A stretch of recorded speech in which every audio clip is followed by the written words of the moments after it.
ময়মনসিংহের সার্বিক পরিস্থিতি কেমন, কোনো মৃত্যুর খবর রয়েছে কিনা, আক্রান্ত রোগীর সংখ্যা কেমন, আর এই প্রকোপ মোকাবেলায় হাসপাতাল কর্তৃপক্ষ কি ধরনের পদক্ষেপ নিয়েছে? ময়মনসিংহে আসলে এই যে মৃত্যুর যে সংবাদ একটু দুঃখজনক বিষয় শিশুদের, তবে সেদিক থেকে ময়মনসিংহে যে 5 জন মারা গিয়েছিল এর পরবর্তীতে এখনো পর্যন্ত গত 2-3 দিনের মধ্যে কারোর মৃত্যু ঘটেনি।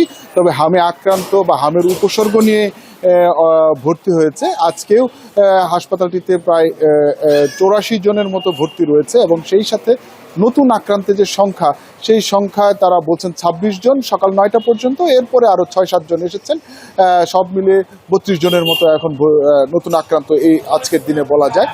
এখানে শুধু যে ময়মনসিংহ জেলার বা ময়মনসিংহ বিভাগের রোগী আসে তা না, জামালপুর, শেরপুর, নেত্রকোনার বাইরে এখানে রোগী আসে গাজীপুর থেকে, টাঙ্গাইল থেকে, এমনকি শেরপুরের সীমান্ত সংলগ্ন যে গাইবান্ধার যে রৌমারী এলাকা আছে সেখান থেকেও কিন্তু রোগীরা এখানে আসছেন এবং হামে আক্রান্ত রোগীও এখানে আসছেন। চিকিৎসকরা যেটি বলছেন যে যারা হামের উপসর্গ নিয়ে আসছেন তাদেরকে পরীক্ষা নিরীক্ষার জন্য সে ব্যবস্থা করা হচ্ছে এবং তাদেরকে আইসোলেশন ওয়ার্ডে রাখা হচ্ছে। তো এখানে আরেকটি বিষয় কিন্তু থেকে যায় যে অনেকে আছে আতঙ্কগ্রস্ত হয়ে আসছেন যে হাম হয়েছে কিনা বা হাম হয়েছে, শরীর খারাপ, এই ধরনের বিষয়গুলো নিয়ে আসছেন।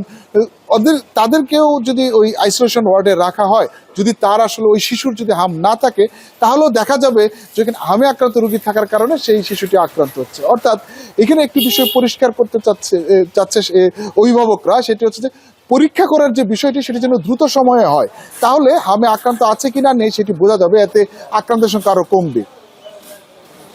আপনাকে ধন্যবাদ।